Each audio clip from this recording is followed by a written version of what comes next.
Hello friends. तो दोस्तों आज हम पढ़ने जा रहे हैं जगदीश चंद्र का उपन्यास है धरती धन न अपना। ये काफ़ी महत्वपूर्ण उपन्यास है और आपको ये यूजीसी जो यूजीसी नेट है जो हिंदी साहित्य का, उसमें आपको यूनिट 6 में आपको ये उपन्यास लगा हुआ है।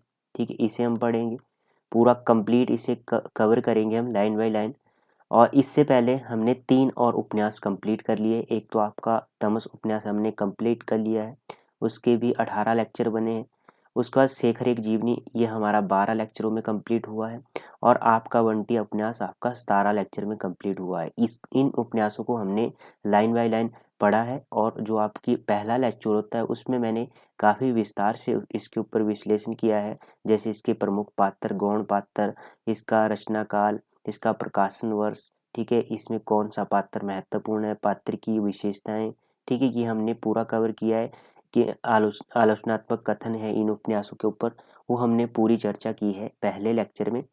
तो शुरू करते हैं आज के सेशन को। ये आपका यूजीसी नेट की जो यूनिट 6 है उसमें आपको ये उपन्यास लगे हुए हैं।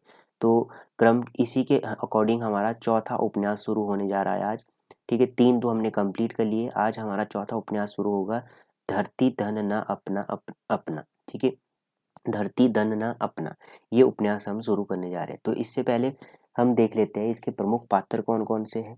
ठीक है, तो शुरू करते हैं आज के सेशन को। धरती धन न अपना उपन्यास की बात की जाए तो प्रकाशन वर्ष आपने ध्यान में रखना है कि 1972 में इसका रचना काल हुआ। ठीक है, इसका विषय क्या है तो दलित विमर्श पर आधारित समस्यात्मक उपन्यास है। तो एक तो हमने तमस उपन्यास पढ़ लिया, वो भी दलित विमर्श के दलित समस्या के ऊपर आधारित उपन्यास था। ठीक है, इसमें कुल परिच्छेद कितने हैं तो इसमें 49 मतलब 49 परिच्छेद इसमें दिए गए। ठीक है, इसमें बात की जाए तो कहानी क्या है, ज्ञानों और काली के प्रेम कहानी के माध्यम से दलित की दयनीय स्थिति का चित्रण किया गया। ज्ञानों और काली के माध्यम से जो प्रेम कहानी है, इनके माध्यम से दलित की दयनीय स्थिति का चित्रण इसमें किया गया इस उपन्यास में।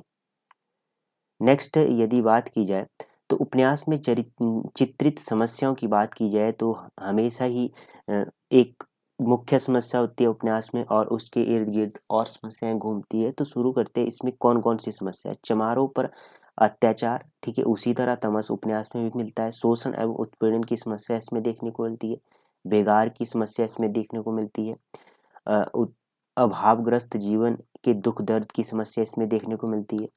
शिक्षा एवं अंधविश्वास की समस्या इसमें देखने को मिलती है।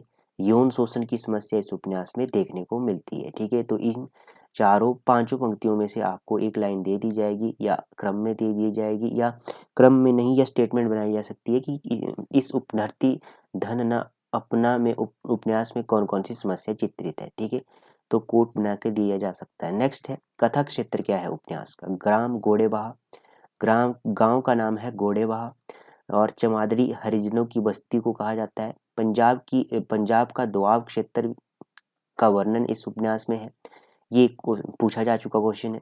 धरती धन अपना उपन्यास के पात्र कौन कौन से। काली की बात की जाए तो उपन्यास का नायक है काली, कालिदास इसका नाम है। पहलवान माखे का पुत्र है। ठीक है, उसके बाद प्रतापी चाची का भतीजा है। 6 साल बाद कानपुर से गांव आना, दलित चेतना जगाना, गांव के लोगों द्वारा विरोध करना इनका। ज्ञानों की बात कीजिए, अवस्था 15 से 16 वर्ष है। जस्सू की पुत्री है, मंगू की बहन और काली की प्रेमिका है ज्ञानू। निस्वार्थ दृढ़ चरित्र वाली ये स्त्री है ज्ञानू। इतनी विशेषता है ज्ञानों की। प्रतापी की बात की जाए तो काली की चाची है। उसके बाद है प्रीतो, काली की पड़ोसन वाली चाची है। निक्कू आपकी प्रीतो के पति है निक्कू। और जस्सू आपकी ज्ञानों की माँ है। मंगू की बात की तो ज्ञानों का भाई है। नत्थु ज्ञानों का पिता है। मंगू का पिता है। ठीक है, ज्ञानों व मंगू का पिता है नत्थु। चौधरी हरनाम सिंह चमाधड़ी का चौधरी है। निहाली, जीतू, प्रसन्नी, बंतो की भतीजी, संतू, छज्जू साहा, बेने, हुक्मा, मुंशी सेवाराम, पंडित सीताराम, प्यारू, सिद्धू, फौजा सिंह, लच्छो, ठीक है, लच्छो महत्वपूर्ण पात्र है। दीनू और दीनू कुम्हार है एक, हरदेव है, लच्छो लच्छो की माँ प्रीतो है। ये यूजीसी नेट 2023 में दिसंबर वाले में क्वेश्चन बना है यहाँ से। जीतू की माँ निहाली है, ये दिसंबर 2023 में ये भी क्वेश्चन बना है।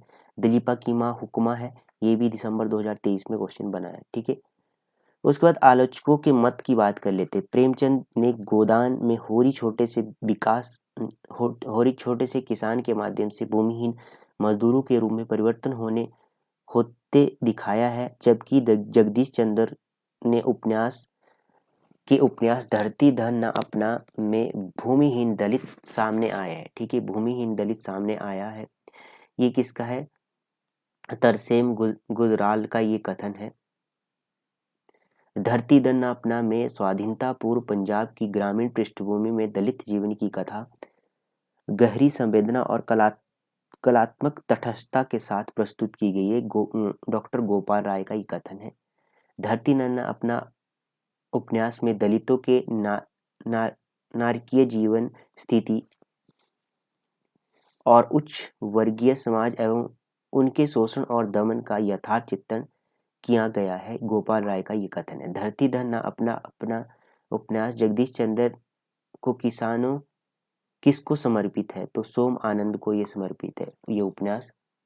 उसके बाद है जगदीश चंद्र माथुर का जन्म 23 नवंबर 1930 को और निधन 10 अप्रैल 1996 को पंजाब के होशियार में इनका जन्म हुआ था।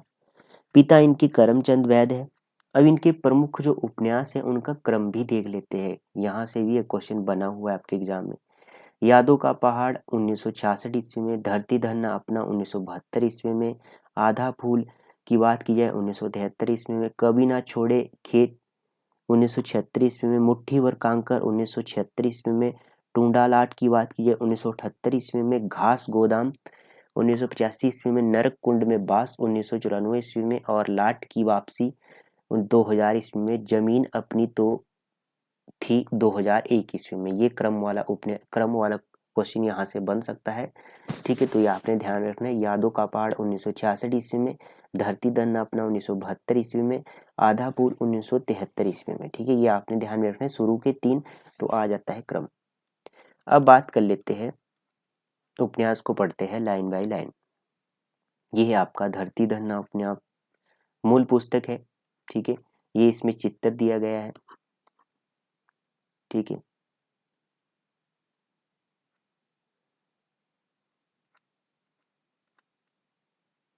धरती धन अपना, इसमें कथन दिया गया है शुरू में, इसको पढ़ लेते हैं। जगदीश चंद्र का जन्म दिया गया है, इसको कवर कर लेते हैं। बचपन पंजाब में होशियारपुर के 2 गांव रलहन और घोड़ेवा में गुजरा। स्कूल के दिनों में छोटे कस्बे और कॉलेज की पढ़ाई के सिलसिले में जिला सदर मुकाम होशियार और जालंधर में कस्बाई जनजीवन से इनका गहरा संपर्क हुआ। नौकरी की तलाश में दिल्ली आए तो कई वर्ष यहाँ होकर रह गए। साहित्य जीवन का आरंभ आज से कोई 50 वर्ष पूर्व उर्दू कहानी पुराने घर किसकी है और पंजाबी नाटक उड़ीका के लेखन से पहला उपन्यास यादों के पहाड़ 1966 ईस्वी में प्रकाशित हुआ। प्रकाशन की बात कीजिए, यादों के पहाड़, कभी ना छोड़े खेत, आधा फूल, मुट्ठी भर कांकर, घास गोदाम, धरती धन्ना अपना, नरकुंड में बास, टूंडा लाट की वापसी तथा जमीन अपनी तो थी, ये उपन्यास है। पहली रपट कहानी संकलन निकला रपट। ठीक है, नेता का जन्म नाटक इनका था। धरती धन्ना अपना रूसी, उर्दू, पंजाबी एवं जर्मन में तथा आधा फूल अंग्रेजी में अनुदित नाटक है। कभी ना छोड़े खेत में नाट्य रूपांतर का राष्ट्रीय नाट्य विद्यालय रंगमंडल की ओर से दिल्ली में 1984 ईस्वी से और 1985 में मंचन हुआ। सम्मान पंजाब सरकार ने शिरोमणि साहित्य सम्मान 1981 ईस्वी में के अलावा कुछ और सरकारी और गैर सरकारी पुरस्कार दिए। आवरण की बात की जाए तो इमरोज इसका आवरण है। आवरण पेज के ऊपर क्या है? इमरोज। ठीक है, इमरोज ये आपने ध्यान में रखना, आवरण पृष्ठ के ऊपर इमरोज है। अब करते हैं शुरू। ठीक है,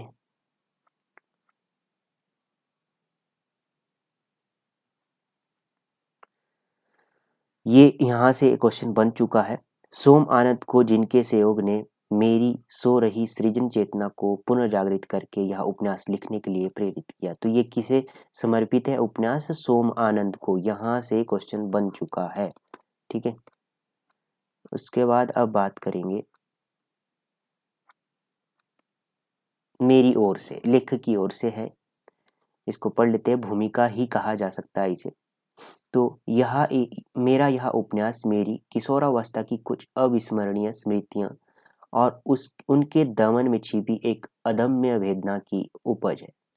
मेरी किशोरावस्था मेरे ननिहाल के गांव रलहन, मतलब कि पंजाब का ये गांव है, में बीती। गांव का एक हरिजन परिवार मेरे नाना जी की जमीन जोतता था और इसी सिलसिले में मुझे उनकी बस्ती में जाना पड़ता था। हरिजनों की बस्ती में जाने पर कोई पाबंदी तो नहीं थी, परंतु कुछ मर्यादाएं थी।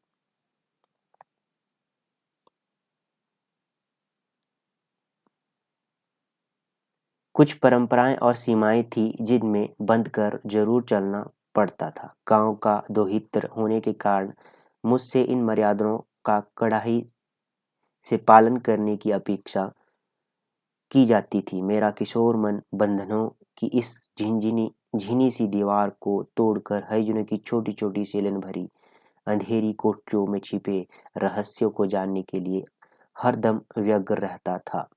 लोगों की आंख बचाकर मैं उनमें गया और मन भरकर मैंने उन बंधनों को तोड़ा भी। गांव में चल रहे इस भेदभाव को देखकर मेरे किशोर मन में विद्रोह की ज्वालाएं भड़क उठी, परंतु इन्हें अव्यक्ति देने का कोई मार्ग दिखाई नहीं देता था। उपन्यास लिखने जैसी किसी चीज में तो मैं बिल्कुल ही परिचित नहीं था। इसी दौरान पढ़ाई और बाद में नौकरी के सिलसिले में मुझे शहर जाना पड़ा, परंतु बाद में एकाध बार छुट्टियों में मुझे अपने ननिहाल जाने का भी अवसर मिलता रहता। मैं हर साल यही देखता कि गांव में मर्यादाओं की सीमाएं टूटनी तो दूर रही, उनकी जकड़न दिनों दिन सख्त होती जा रही है। अर्थशास्त्र का छात्र होने के कारण मुझे इस सामाजिक दुर्व्यवस्था के पीछे छिपे आर्थिक कारणों का भी पता चलने लगा। मैं यह सब देखकर कुछ ही उद्विग्न होता था कि आर्थिक अभावों की चक्की में युग युगांतरों के पिस रहे हरिजन अब भी मध्यकालीन यातनाओं को भोग रहे हैं। जिस भूमि पर वे रहते हैं, जिस जमीन को वे जोतते हैं, यहाँ तक कि जिन छप्परों में वे रहते हैं, कुछ भी उनका नहीं है। इन्हीं बातों को देखकर मेरे किशोर मन की वेदना सहसा अपने सभी भान तोड़कर फूट निकली और मैंने उपेक्षित हरिजनों के जीवन का चित्रण करने का संकल्प कर लिया। प्रस्तुत उपन्यास लिखने का मूल प्रेरणा बिंदु यही है। अपने जातिगत संस्कारों तथा सामाजिक मान्यताओं की कठोर जकड़न के कारण मैं हरिजन के जीवन की कटुताओं को स्वयं तो नहीं भोग सका, फिर भी मुझे अपने दुस्साहस के कारण उनके जीवन को बहुत निकट से देखने का अवसर अवश्य मिला। मैंने सर्वथा निरपेक्ष रहकर भारतीय जीवन के इन कटे हुए संदर्भों का चित्रण किया और कहीं भी अपना मत थोपने अथवा अपनी विचारधाराओं को लादने की चेष्टा नहीं की। तो ये जगदीश चंद्र माथुर ने लिखा है। इसकी भूमिका ही कह सकते हैं इस उपन्यास की। अब शुरू करते हैं उपन्यास को। ठीक है, पहला परिच्छेद है इसका।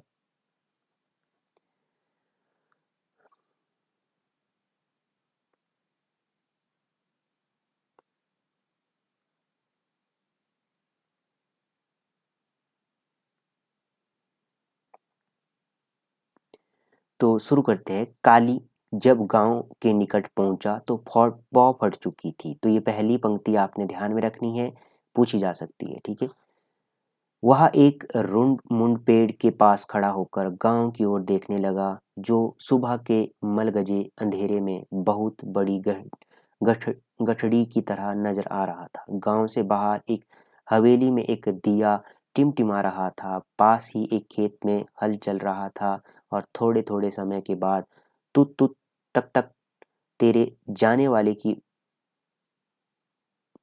वाले की चोर ले जाएं। चल पुत्रा शेर की तरह छाती के बल पर चल। की आवाजें आ रही थी और साथ ही घुंघरू जोर से छनछना उठते थे। काली ने फिर से ट्रंक और कंधे से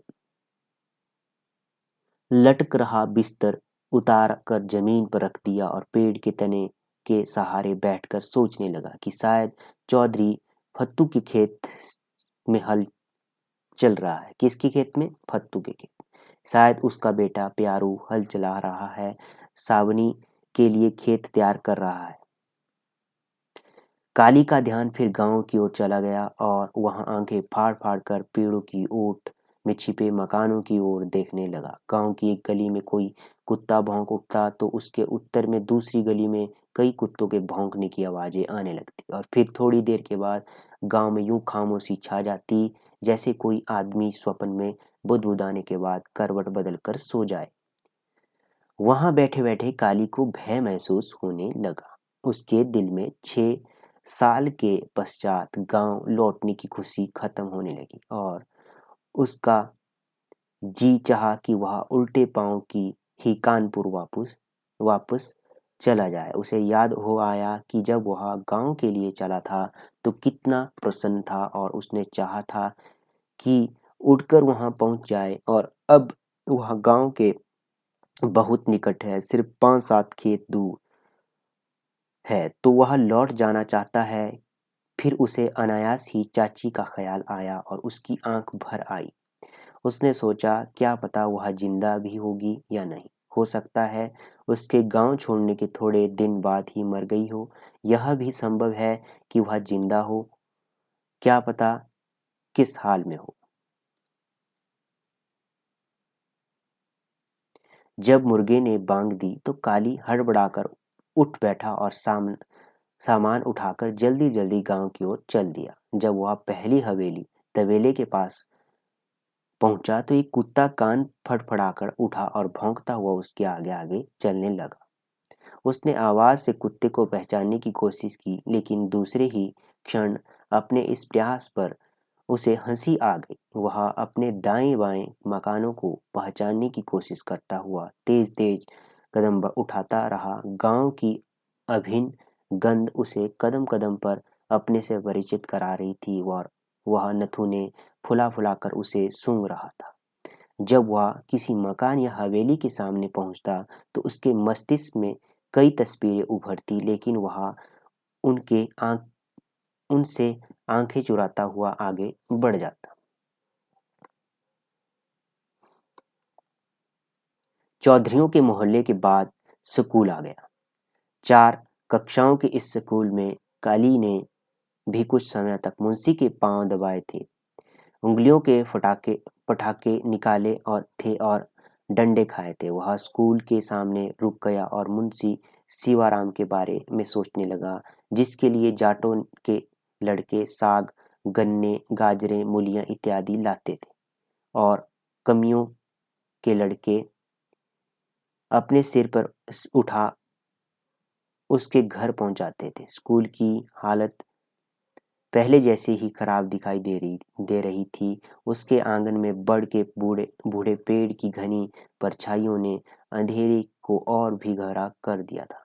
स्कूल की खस्ता इमारत के पीछे एक 3 मंजिला मकान चमड़ी चमंडी आदमी की घमंडी आदमी की तरह अकड़ा खड़ा था। काली के मन में चौधरी हरनाम सिंह की यादों का अवस्था खुल गया और वह शरीर में सिहरन सी महसूस करके उन्हें झटकता हुआ आगे बढ़ गया। स्कूल के कुछ दूर आगे उसे मंदिर का कलश नजर आया।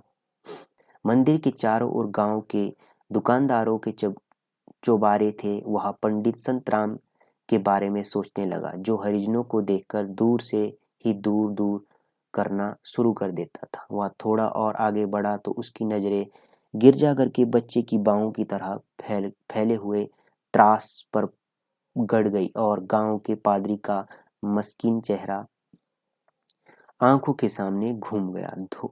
थोड़ा और आगे जाने पर उसे जोर की ठोकर लगी और गिरते गिरते बचा। गोबर की तेज बदबू ने उसे चमादड़ी हरिजनों की बस्ती के निकट की होने का संकेत दिया। इस स्थान पर बड़ा रास्ता काफी गहरा हो गया था, क्योंकि गांव में बरसात का सारा पानी इसी रास्ते से चौ में जाता था। चौ क्या होता है? चौ होता है जैसे नदियों का एक ऐसे बन जाता है, ठीक है, उसको कहते हैं चौ में। जैसे सारा जो मलबा है यहाँ पर इकट्ठा हो जाता है, ठीक है। कुछ क्षण के बाद ही वह चमादरी के बाहर कुएं पर पहुंच गए। कुएं के इर्द गिर्द गिर्द गंदे पानी और कीचड़ की छपड़ी बनी हुई थी। अनायास ही वह वहां रुक गया और सामने छोटे छोटे कच्चे मकानों को देखने लगा। फिर वह कुएं के गिर्द चक्कर काटकर उस स्थल पर पहुंच गया जहां से मोहल्ले की गली शुरू हुई थी। वह गली के मुंह पर रुक गया और सामने गंदे पानी की छपड़ी को पार करने की तरकीब सोचने लगा। फिर अपने आप ही उसका पांव पानी में डूबी हुई ईंटों को टटोलने के लिए उठ गया और अगले क्षण ही वह उस छपड़ी को पार करके गली में घुस गया।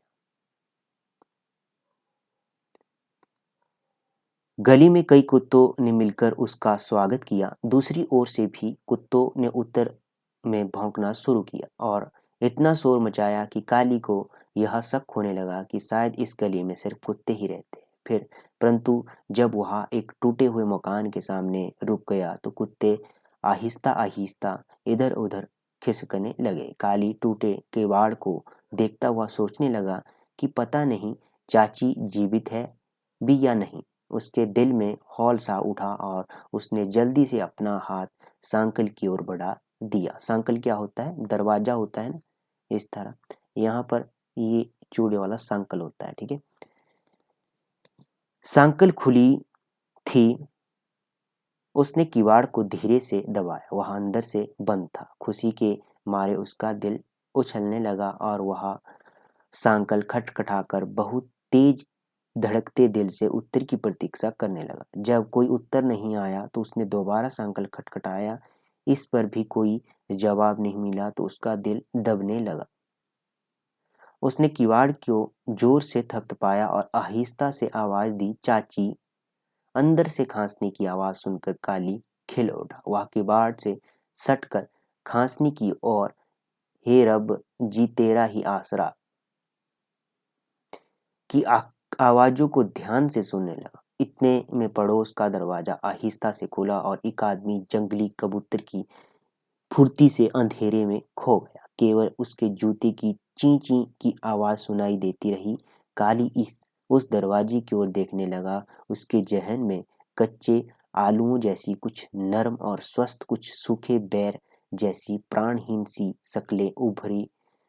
परंतु अगले ही क्षण खांसी की आवाज के साथ कौन है के प्रश्न से उसने उसे चौंका दिया और वह दरवाजे से छिपे पीछे हट गया। दोनों पट खुले तो दरवाजे के जो पाट होते हैं उन्हें पट कहते हैं, मतलब एक एक पट खुले तो अंधेरी ड्योढ़ी से दुर्गंध भरी हवा बाहर निकली और साथ ही दो बूझी बूझी आंखें उसकी ओर देखने लगी। चाची, काली ने भर्राई हुई आवाज में कहा और उसके पांव की ओर झुक गया। कौन काली है? चाची ने काली की आवाज को पहचानते हुए स्नेह और आश्चर्य भरे स्वर में कहा, जैसे उसे विश्वास न आया हो। फिर उसने काली के सिर पर हाथ फेरते हुए उसे ऊपर उठाया और उसका माथा चूम कर बोली, रख साइयां दी। काली जब ट्रंक और बिस्तर उठाकर अंदर आने लगा तो चाची ने उसे रोक दिया। स्वयं कोठरी में जाकर सरसों के तेल की शीशी तलाश करने लगी। शीशी हाथ लग गई तो उसे याद आया कि उसमें तेल नहीं है। वह काली शीशी लेकर ही वापस आ गई और दहलीज के दोनों ओर एक एक बूंद तेल टपकाकर काली को इस तरह अंदर लाई जैसे वह सारे संसार पर विजय पाकर लौटा हो। चाची की झुकी हुई कमर एकदम सीधी होगी। उसकी प्रकाशहीन आंखों को अंधेरे में भी दिखने लगा और वह 16 साल की मुटियार की तरह फुर्ती में कोठरी में घुसने लगी। उसका पांव जमीन पर नहीं पड़ रहा था। उसने दिया सलाई तलाश करके मिट्टी के तेल का दिया जलाया। चाची ने काली को खाट पर बैठा उसका चेहरा अपने हाथों से में ले लिया और उसे दीवान बार चूमती हुई बोली, मेरा लाल वापस आ गया। अब यहीं तक पढ़ते हैं, बाकी नेक्स्ट अगले सेशन में कवर करेंगे। तो धन्यवाद दोस्तों। यदि आपने चैनल को सब्सक्राइब नहीं किया है तो चैनल को सब्सक्राइब कर लीजिए। इससे पहले हमने 3 उपन्यास कंप्लीट कर लिए हैं, तमस, शेखर एक जीवनी और आग का बंटी। ये हमने प्लेलिस्ट में ऐड कर दिए हैं। यदि आपने वो नहीं देखे हैं तो उनको भी जरूर देख लीजिएगा, काफ़ी हेल्प मिलेगी आपको एग्ज़ाम में। ठीक है, तो धन्यवाद दोस्तों।